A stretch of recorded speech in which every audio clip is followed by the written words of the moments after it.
नमस्कार. सगळ्यांना मकर संक्रांतीच्या खूप खूप शुभेच्छा. सगळेजण आपापल्या घरी सुखरूप आलेले असतील. काही शाळांना सुट्टी असेल, पण प्रायव्हेट ऑफिसेसला सुट्टी नव्हती आज वर्किंग डेज होता. जसं की आपापल्या घरी महिला वर्ग, पुरुष वर्ग जे मंडळी काम करतात ते सगळे आपापल्या घरी सुखरूप आले असेल अशी मी आशा करते. सगळ्यांनी संक्रांतीचा सण खूप चांगल्या पद्धतीने साजरा केलेला असेल. एकमेकांना जोडून आंबोला संपलेला असेल अशी मी आशा बाळगायला नक्की काही हरकत नाही आहे. तर सगळ्यांनी पुरणपोळी किंवा गुळपोळी असं जे काही गोडधोड आहे त्या सणाला जे आपापल्या परंपरेनुसार ज्या रीतीभाती आहेत त्या पद्धतीने ते करून सगळ्यांनी त्याचा आस्वाद घेतलेला असेल. तर आजपासून सूर्य मकर राशीत प्रवेश करेल आणि दिवस हा कणाकणाने मोठा होईल. म्हणजे दिवसाचे जे आपले जे वर्किंग आवर्स आहेत ते पण थोडेसे वाढतील आणि आजपासून उष्णता पण थोडीशी जाणवायला सुरुवात होईल. थंडीची तीव्रता कमी होईल. तर गंगा नदीला या ह्याच्यात विशेष महत्त्व आहे.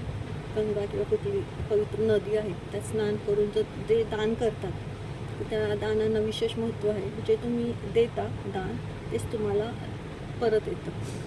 तर ते दान तुम्ही कुठलंही अन्नदान स्वरूपात करू शकता, कपड्यांच्या स्वरूपात, काही ह्याच्यात पैशांच्या ह्याच्यात. पण मला वाटतं पैसे न देता ज्याला त्याला जे उपयुक्त आहे ज्यांना जे लागेल त्या पद्धतीने ते त्यांना देऊन ते केलेलं विशेष दान आहे. परत काय मेडिटेशन पण चांगलं आहे आज केलेलं.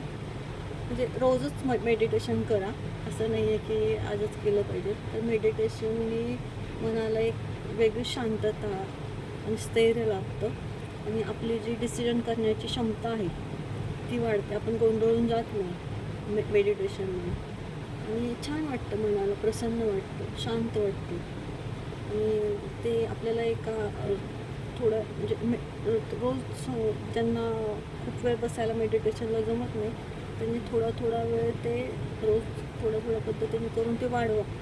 कारण ते खूप चांगलं आहे हेल्थच्या दृष्टीने आणि मानसिक स्थैर्याच्या दृष्टीने. तेवढ्या वेळात जे आपण मेडिटेशनला बसले की तेवढ्या वेळात जे आपले विचार असतात निगेटिव्ह किंवा जे आपल्याला त्रासदायक आहेत किंवा आपण घराच्या परिस्थितीवर वगैरे विचार करतो ते थोडा वेळ थांबले जातील आणि थोडंसं डोकं शांत होऊन आपण स्थिरावलं जाऊ. त्यामुळे रोज थोडा वेळ तरी मेडिटेशन करा. अध्यात्माच्या दृष्टीने पण ते खूप चांगलं आहे. तुम्ही ज्याच्यावर विश्वास ठेवता, ज्या गुरूंवर किंवा ज्या देवावर, त्यांचं नामस्मरण म्हणजे मेडिटेशन आहे. शांत बसायचं आणि जर चित्त लागलं नाही थोडा दिवस तर ते नाही लागलं तरी चालेल, पण बसा. हळूहळू मग तुमचं ते लागायला सुरुवात होईल आणि तुम्हाला छान वाटेल, असं फ्रेश वाटेल. तर आजपासून ते पण करा म्हणजे छान वाटेल. आणि सगळ्यांनी हे सण खूप चांगल्या पद्धतीने साजरा केलेले असेल अशी मी आशा बाळगून आजचा व्हिडिओ संपवते.